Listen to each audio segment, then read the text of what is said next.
சங்க தலைவர் சிம்மம் சிவபெருமாள் அவர்களுக்கும் சின்னையா ஐயா அவர்களுக்கும் மற்றும் நிர்வாகிகளுக்கும் முதல் வணக்கத்தை தெரிவித்துக் கொள்கிறேன். மற்றும் இங்கு வந்திருக்கும் அனைத்து ஜோதிட ஆர்வலர்களுக்கும் ஜோதிடர்களுக்கும் வணக்கம். எனக்கு இந்த கலையை கற்றுக் கொடுத்த அனைத்து குருமார்களையும் வணங்கி எனது உரையை ஆரம்பிக்கிறேன். முதலில் ஜாதகம்தான் தலையெழுத்து என்பதற்கு ஒரு உதாரணம் சொல்லிவிட்டு சந்திரநாடிக்கு சென்று விடுவோம். ஒரு ஆண் ஜாதகத்தில் சனி எங்கே இருக்கிறார் என்று பாருங்கள். சனி எந்த கட்டத்தில் இருக்கிறாரோ அந்த கட்டத்தை 1 என்று வைத்துக் கொள்ளுங்கள். அங்கிருந்து 1, 2, 3, 7, 10, 12 இந்த இடங்களில் மட்டும்தான் அவரது குழந்தைகளுக்கு சனி இருக்கும். நீங்கள் எத்தனை ஜாதகத்தில் வேண்டுமானாலும் பரிசித்து பார்த்து கொள்ளலாம். ஒருவருக்கு எத்தனை குழந்தை இருந்தாலும் அத்தனை குழந்தைக்கும் 1, 2, 3, 7, 10, 12 இந்த 6 இடங்களில் மட்டும்தான் சனி இருக்கும். இதுதான் ஜாதகம் உண்மை என்பதற்கு அடையாளம். அதே சமயத்தில் சனி வக்ரமாக இருந்தாலோ அதிசாரத்தில் சென்றிருந்தாலோ ஒரு கட்டம் தள்ளி இருக்கும். இல்லை என்றால் டெஸ்ட் டியூப் பேபியாக இருக்கும். அதுவும் இல்லை என்றால் ஜாதகம் எழுதியது தவறாக இருக்கும். ஜாதகமே தவறாக இருக்கும். நீங்கள் எத்தனை ஜாதகத்தில் வேண்டுமானாலும் இதை பரிசித்து பார்த்து கொள்ளலாம். ரைட். அடுத்தது சந்திரநாடிக்கு வருவோம். சந்திரநாடி என்பது ஒவ்வொரு ஜோதிடருக்கும் அருமையாக பார்த்தவுடன் ஒருவருக்கு பலன் சொல்லக்கூடிய எளிமையான வழிமுறையாகும். சந்திரன் என்பவன் மனோகாரகன். ஒருவர் வரும்போது அவர் மனதில் என்ன இருக்கிறது என்பதை சந்திரனை வைத்து நாம் சொல்லிவிடலாம்.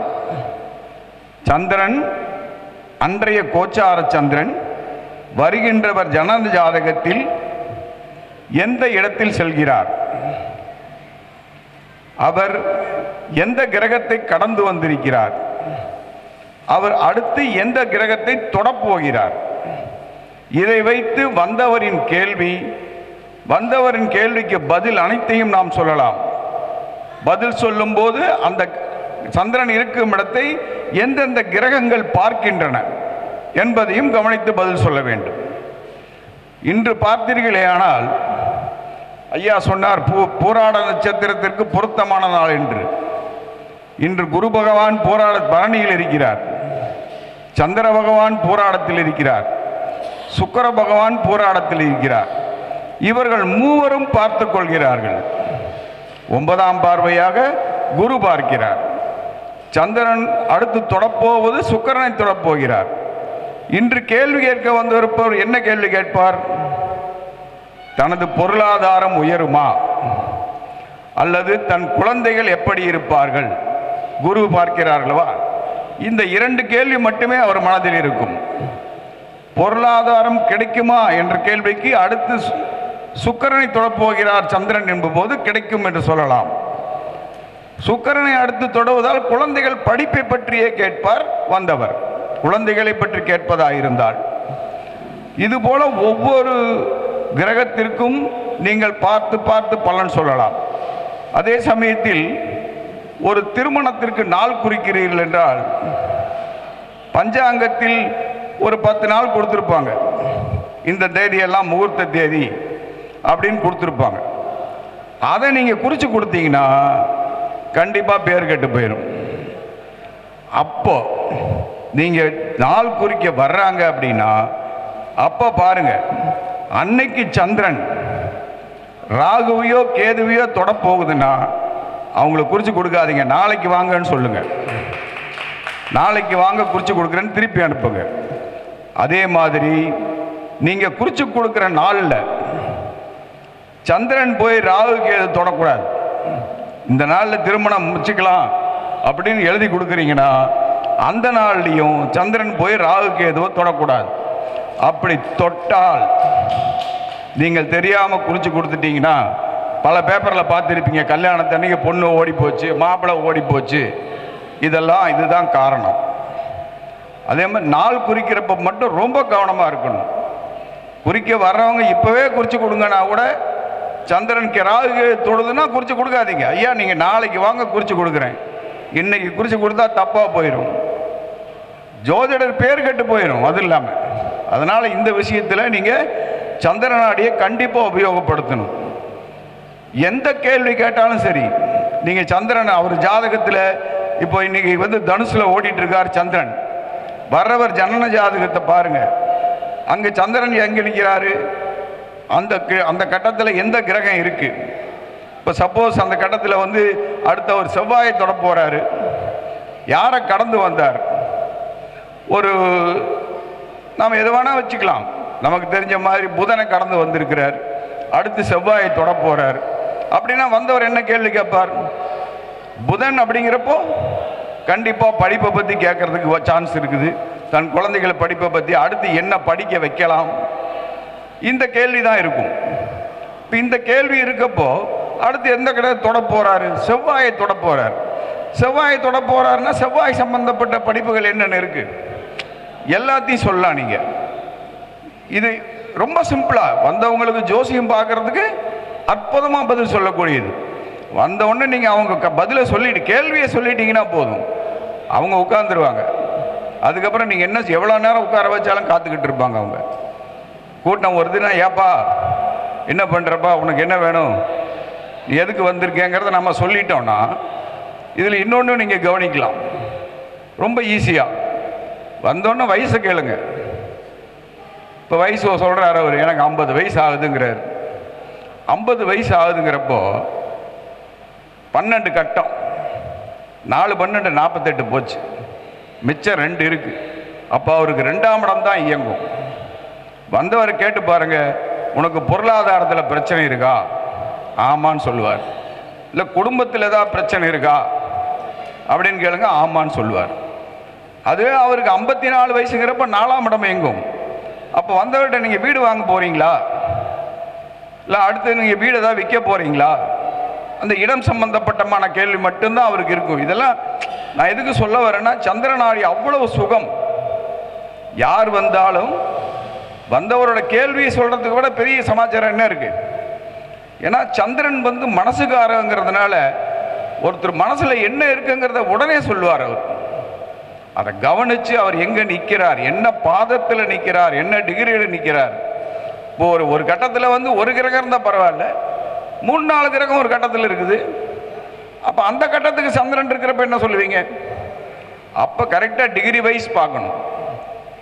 இப்போ இந்த ஒரு கிரகம் 5 டிகிரியில் நிற்கிது, ஒரு கிரகம் 15 டிகிரியில் நிற்கிது, ஒரு கிரகம் 30 டிகிரியில் நிற்கிதுன்னா சந்திரன் எந்த டிகிரியில் நிற்கிறார் அதை கண்டிப்பாக கவனிக்கணும்.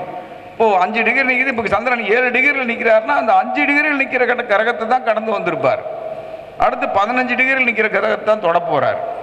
அப்படிங்கிறப்ப அதை கரெக்டாக எது டிகிரி எல்லாத்தையும் கணிச்சு பதில் சொன்னீங்கன்னா அப்படியே சுத்தமாக போய் நிற்கும். நம்ம இப்போ நம்ம நார்மலாக பராசுர முறைப்படி உச்ச நீச்சம் அது எல்லா கணக்கும் போடு பதில் சொல்கிறதுக்கு எவ்வளோ நேரம் ஆகும்?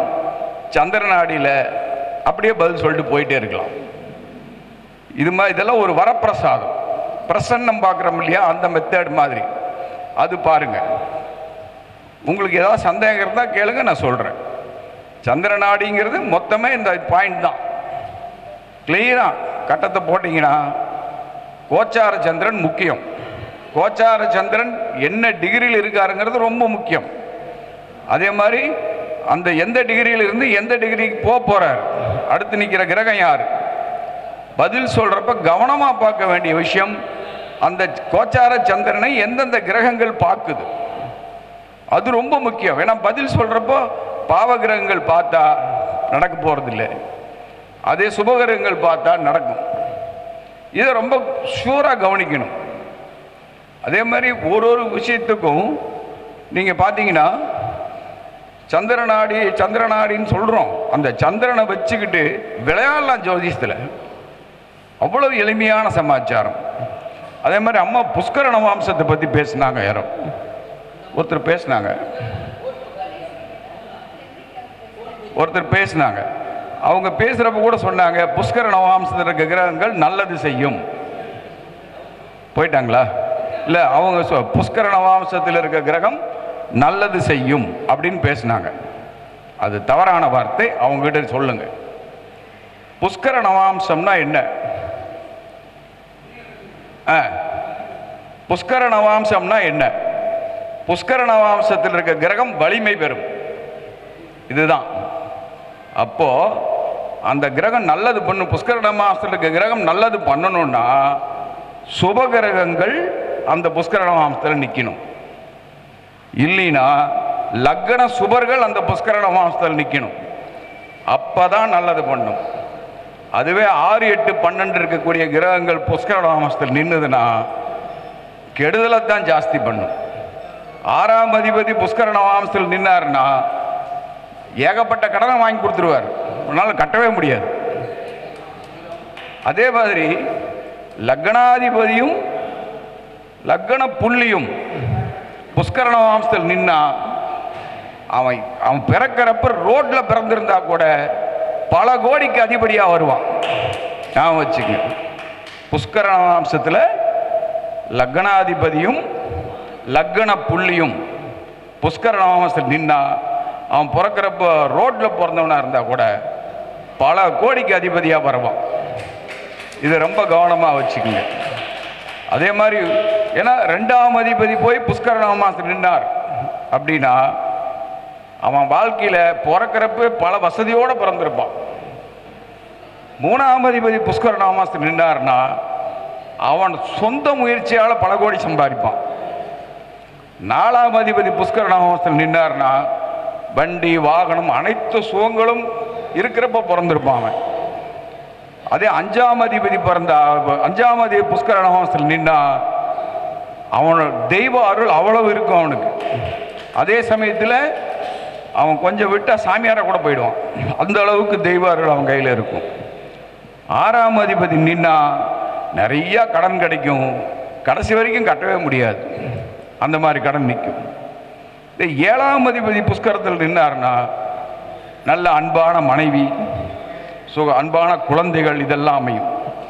8ஆம் அதிபதி நின்னார்னா அதோட கஷ்டம் வேறு எதுவுமே இருக்காது, அவ்வளோ கஷ்டங்கள் இருக்கும். 9ஆம் அதிபதி நின்னார்னா அதுவும் சுகம், ஏன்னா பாக்கியஸ்தான், நல்ல சுகமாக இருக்கலாம். 10ஆம் அதிபதி நின்னா நல்ல தொழில் அமையும்.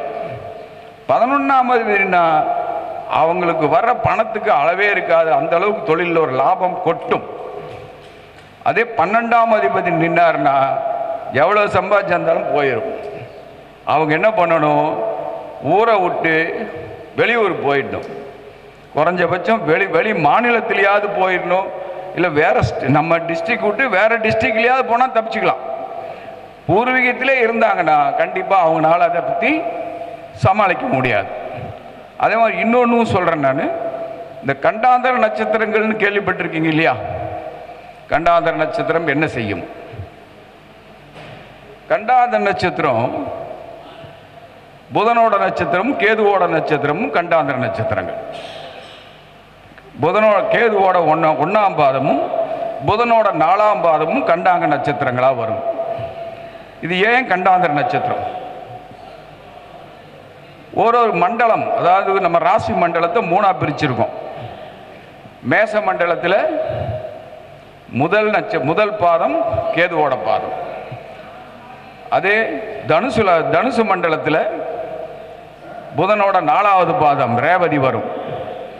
இந்த 2 மண்டலங்களும் ஓசரப்போ அதே மாதிரி சிம்ம மண்டலத்தில் மேச மண்டலத்தில் கடைசியாக முடிகிறது ஆயில்யம் 4ஆம் பாதம். சிம்ம மண்டலத்தில் மகம் 1ஆம் பாதம். சிம்ம மண்டலம் முடிகிறப்போ கேட்டை 4ஆம் பாதம். தனுசு மண்டலத்தில் சொல்லுங்க மூலம் 1ஆம் பாதம். அப்போ அங்கே இப்போ இது ஒன்று மோதிக்கிறப்போ உரசிக்கிறப்போ அந்த இடம் நசுங்கும். அந்த பாதங்கள் சரியான பலன்களை கொடுக்க முடியாது. அதனால தான் இதை கண்டாந்தர நட்சத்திரங்கள்னு சொன்னாங்க. ஆனால் இதையே பார்த்தீங்கன்னா இந்த கண்டாந்தர நட்சத்திரங்களோட பாதங்கள் எல்லாமே எங்க இருக்கு? நவாம்சத்துல வந்து பாருங்க.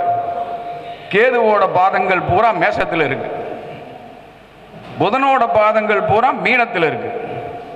அப்ப இந்த கண்டாத நட்சத்திரங்களுக்கும் மீனத்துக்கும் மேஷத்துக்கும் எவ்வளவு பெரிய தொடர்பு இருக்குன்னு பாருங்க. அப்ப மேஷத்தில் இருக்கிற கிரகம் நல்லது பண்ணாம போயிடுமா? மீனத்தில் இருக்கிற கிரகம் நல்லது பண்ணாம போயிடுமா? கண்டிப்பா பண்ணும். அது கண்டாத நட்சத்திர பாதமாவே இருந்தா கூட அது நிக்கிற இடம் மேஷத்தில் வந்து நிக்கிறப்போ அது எந்த பாதத்தில் நிக்குது அப்படிங்கிறத பார்க்கணும். பார்த்தீங்கன்னா கண்டாத நட்சத்திரமும் நல்லது செய்யும் அப்படிங்கிறத நீங்க தாராளமா சொல்லலாம். இதெல்லாம் சின்ன சின்ன விஷயம்தான். ஆனா நீங்க ஜோசியம் பார்க்குறப்போ இதை ரொம்ப கவனமா பார்க்கணும். ஒருத்தர் பார்த்துட்டு இது புஷ்கர நவாம்சத்தில் இருக்கு, நீங்க இப்படி ஆயிருவீங்க அப்படி ஆயிருவீங்கலாம் சொல்லக்கூடாது. ஏன்னா 6, 8, 12 செய்யாது. அதே லக்ன பாவிகள் நின்னாலும் அந்த கிரகம் நல்லது பண்ணாது. இதை ரொம்ப கவனமாக வச்சுக்கோங்க. இந்த புஷ்கர நவாம்சத்தில் ரொம்ப முக்கியமான பாயிண்ட்ஸ் இவ்வளோதான். அதே மாதிரி கண்டாந்த நட்சத்திரத்தில் நீங்கள் பாருங்கள், பார்க்குறப்போ இந்த பாதங்களை ரொம்ப கவனமாக பார்க்கணும். இப்போ இன்றைக்கி வந்து ஒரு கிரகம், அதாவது இப்போது போன மாதம் பார்த்தீங்கன்னா குரு வந்து கண்டாத நட்சத்திர பாதத்தில் நின்று இருந்தார். இப்போ குரு வந்து 5ஆம் பார்வையாக பார்க்குறாரு, 9ஆம் பார்வையாக பார்க்குறாருன்னு நம்ம சொல்கிறோம். ஆனால் போன மாதம் பூரா இவர் கண்டாத நட்சத்திர பாவத்தில் நின்று இருந்தார். அங்கே நின்று பார்க்குறப்ப கண்டிப்பாக நன்மை செய்ய முடியாது. அவர் எங்கே பார்த்தாலும் நன்மை செய்ய முடியாது. அதே மாதிரி பார்த்தீங்கன்னா குரு பார்த்தால் கோடி நன்மைன்னு சொல்கிறீங்க. எல்லாருமே யோசனை பண்ணுங்க. யாரோ ஒருத்தர் ஜாதகம் சொல்லுங்க, குரு எங்கே இருக்கார்? 12னா என்ன ராசி? தனுசு ராசியில் இருக்கார். தனுசு ராசியிலிருந்து 5ஆம் பார்வை எங்க பார்ப்பார்? மேஷத்தை பார்ப்பாரா? மேஷம் யாரு, என்ன உறவு? 5ஆம் பாகம் என்ன உறவு? 5ஆம் பாகம் 5ஆம் பாகத்தோட உயிர் காரகத்துவம். குழந்தைகள் எடுத்துக்கலாமா? உங்களால குழந்தைகளால உங்களுக்கு பிரச்சனை தான் இருக்கும். கரெக்டா?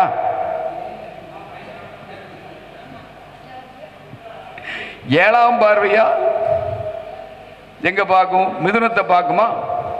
மிதுனம் யாரு? சகோதரரா? சகோதரரால் உங்களுக்கு பிரயோஜனமே இருக்காது இல்லையா? 9ஆம் பார்வையா எங்க பார்ப்பார்? சிம்மத்தை பார்ப்பாரா? சிம்மம் என்ன பிரயோஜனம் இருக்கா? எல்லாரும் ஞாபகம் வச்சுங்க, குரு பார்க்கக்கூடிய இடங்களில் உயிர்காரகத்துவம் பாதிக்கப்படும். பொருள்காரகத்துவம் தான் நல்லா இருக்கும். அங்க பார்க்கிறப்ப காசு வரும். ஆனா அந்த காரகத்து உறவுகள் பாதித்தே தீரும்.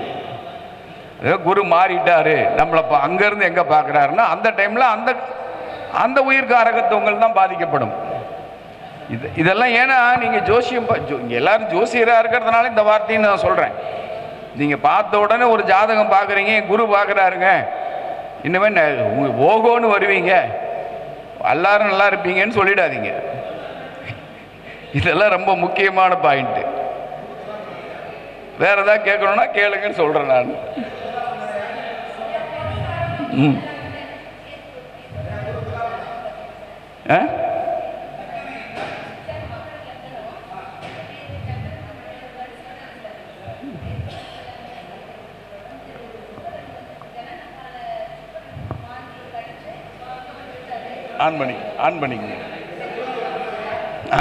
மகர லக்னம், துலாத்துல சுக்கிரன் மாந்தி வந்து, விருச்சகத்தில் எந்த கிரகம் இல்லை, கோச்சார சந்திரன் வந்து தனுசுல இருந்தார். அப்படிங்கும்போது அவர் வந்ததும் நான் சொல்லிட்டேன், வந்து சந்திரன் வந்து மகர லக்னத்துக்கு 7 குடையவன் வச்சான். 7 குடையவன் எங்கே பார்க்குறாரு? 6ஆம் இடத்தை பார்க்குறாரா? அதனால் நான் என்ன சொன்னேன்னா, உங்களுக்கு மனைவியால் பிரச்சனையா அப்படின்னு ஒரு கைத்தட்டல் வாங்கினேங்க சார். கரெக்டா? இல்லைங்கம்மா, கரெக்டு தான். இப்போ அவர் எங்கேருந்து தாண்டி வந்தார்? சுக்கிரனும் மாந்தி, சுக்கிரனை தாண்டி வந்துட்டார். கேள்வி என்ன? மனைவியை பற்றிய கேள்வி. ஆமாங்க சார். அவர் நல்லா இருக்காங்களா இல்லையாங்கிறது அடுத்த சந்திரன் எங்க போய் தொடறார்? அடுத்து சந்திரன் வந்து கேதுவை தொட போறாரு. கேதுவை தொட போறாரு அப்படின்னா கண்டிப்பா அவங்களுக்குள்ள பிரச்சனை தான். பிரச்சனை தான். கண்டிப்பா பிரச்சனை தான். இதுதான் பார்க்கணும். எங்க இருந்து வந்தார். சுக்கிரனை பத்தி கேட்கிறப்போ அவர் மனைவியை பத்தியும் கேட்கலாம், தன்னோட பொருளாதாரத்தை பத்தியும் கேட்கலாம். ரெண்டையுமே அவங்களுக்கு மனசுல வர மாதிரி ஒரு பாயிண்ட கொண்டு வந்து சொல்லணும். அது ரொம்ப முக்கியம். Thank you sir. இதாங்க இங்க வாங்க, பக்கத்துல வாங்க, பக்கத்துல வாங்க. துலாம்ல சந்திரன் குரு. சரி, எப்ப? இப்போ ஜாதகத்துல. சரி, அடுத்து இப்ப சந்திரன் தனுசுல இருக்கார். நீங்க வந்து என்ன இங்க பக்கத்துல வந்து இல்லைங்க, ஏன் ஓடுறீங்க?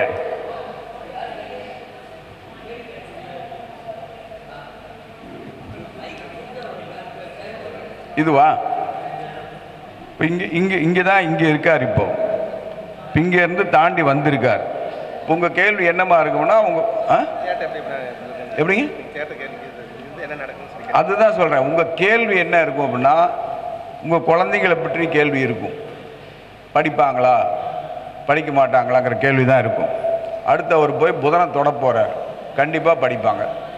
அவ்வளவுதான் கேள்வி. கரெக்டா? ரைட்.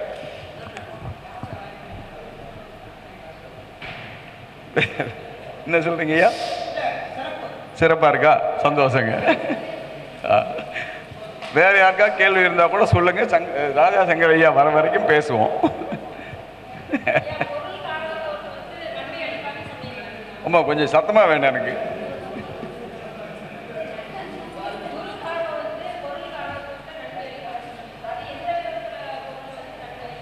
எந்த விதத்துலன்னா இப்போ 5ஆம் பாகவத்தில் இருக்கார் அப்படின்னா 5ஆம் பாகவத்தோட பொருள் காரகத்துவம் என்ன? காரகத்துவங்களை தெரிஞ்சாதான் நீங்க பதில் சொல்ல முடியும். பாகவ காரகத்துவம், கிரக காரகத்துவம், நட்சத்திர காரகத்துவம் இதெல்லாம் ஃபுல்லா மனசுக்குள்ள இருக்கணும். அப்பதான் சந்திரநாடி நீங்க பண்ண முடியும். சந்திரநாடியில இது ரொம்ப முக்கியம். பாகை வைஸ் தெரிஞ்சிருக்கணும். அந்த கிரகம் பார்க்குறப்ப என்ன டிகிரியில் இருக்குன்னு தெரிஞ்சாதான் அடுத்து என்ன டிகிரி தொடப்போகுதுன்னு வச்சு அப்படி அடிச்சு எரிஞ்சிட்டு போயிட்டே இருக்கலாம். உங்களுக்கு அந்த அந்த 5ஆம் பாகம்னா உங்களுக்கு 5ஆம் பாகம் மேசம். மேசத்தில் இருக்கக்கூடிய பொருள் காரகத்துவம் என்ன? பொருள் காரகத்துவம்னு பார்த்தீங்கன்னா 5ஆம் இடத்துல உங்கள் குடும்பத்துக்கு தேவையானது, உங்கள் குழந்தைகளுக்கு தேவையான பொருட்கள்லாம் கிடைக்குமா கிடைக்காதா அப்படின்னு போகலாம். அப்போ அங்கே குரு பார்க்குறாரு அப்படின்னா கிடைக்கும்னு சொல்லலாம். உங்கள் குழந்தை படிப்புக்கு தேவையான பணம் கிடைக்குமா? கிடைக்கும். 7ஆம் பார்வையாக பார்க்குறாரா? எங்கே பார்க்குறாரு? மிதுனத்தை பார்க்குறாரா? மிதுனத்தினோட பெருகாரகத்துவம் என்ன? சகோதரர்கள் மூலமாக நமக்கு ஏதாவது வருமானம் கிடைக்குமா? கிடைக்கும். உறவு பாதிச்சா கூட வருமானம் அவங்க மூலமாக நமக்கு வேறு பாகப்பிரிவினை இருந்தால் கொடுத்துருவாங்க. இந்த மாதிரி நீங்கள் ஃபஸ்ட்டு எல்லாருமே சந்திரநாடி இவ்வளோ ஈஸியாக இருக்குனாலும் பாகவ காரகத்துவம் ரொம்ப முக்கியம், கிரக காரகத்துவம் ரொம்ப முக்கியம். அதே மாதிரி நட்சத்திர காரகத்துவம் ரொம்ப முக்கியம். நட்சத்திரத்தில் கூட பார்த்தீங்கன்னா ஐயா பேசுகிறப்ப சொன்னார் ஒருத்தர், அதாவது நம்ம கரூர் ஐயா தான் பேசுகிறப்ப சொன்னார். அதாவது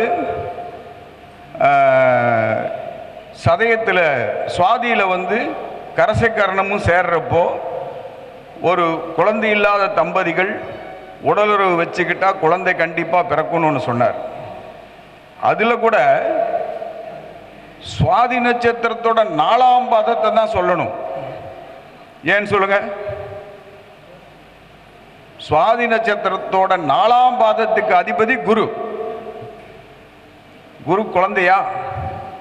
அப்ப அது குறிச்சு கொடுக்குறப்போ கரசைக்கரணம், சுவாதி நட்சத்திரம், 4ஆம் பாதம்.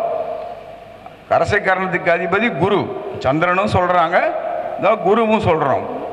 அதே சமயத்தில் சுவாதி ராகு, 2 பேரும் சேர்றப்போ அங்கே குழந்தை உருவாகும்னா 4ஆம் பாதம் வந்து சுவாதி 4ஆம் பாதம். அந்த 4ஆம் பாதத்துக்கு அதிபதி குரு. நீங்கள் இன்னும் படிக்கணும், ஒவ்வொரு பாதத்துக்கும் ஒவ்வொரு அதிபதி இருக்கார். 108 பாதத்துக்கு 100 அதிபதிகள் தனித்தனியாக இருக்காங்க.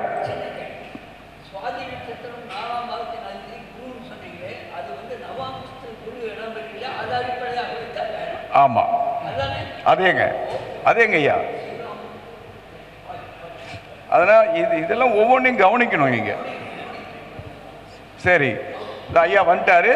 நான் அவருக்காக தான் இதெல்லாம் பேசிக்கிட்டு இருந்தேன். நன்றி, வணக்கம். எனது ஃபோன் நம்பர் 9364111294, 93 64 11 12 94 மற்றும் 9444911196 தனக்கோடி பள்ளிப்பாளையம். நன்றி, வணக்கம்.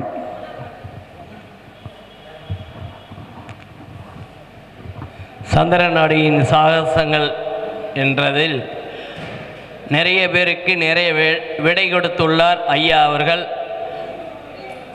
மிகவும் சிறப்பு ஐயா. ஐயாவுக்கு நமது சின்ன ஐயர் ஐயா அவர்கள் மரியாதை செலுத்துமாறு கேட்டுக்கொள்கிறேன்.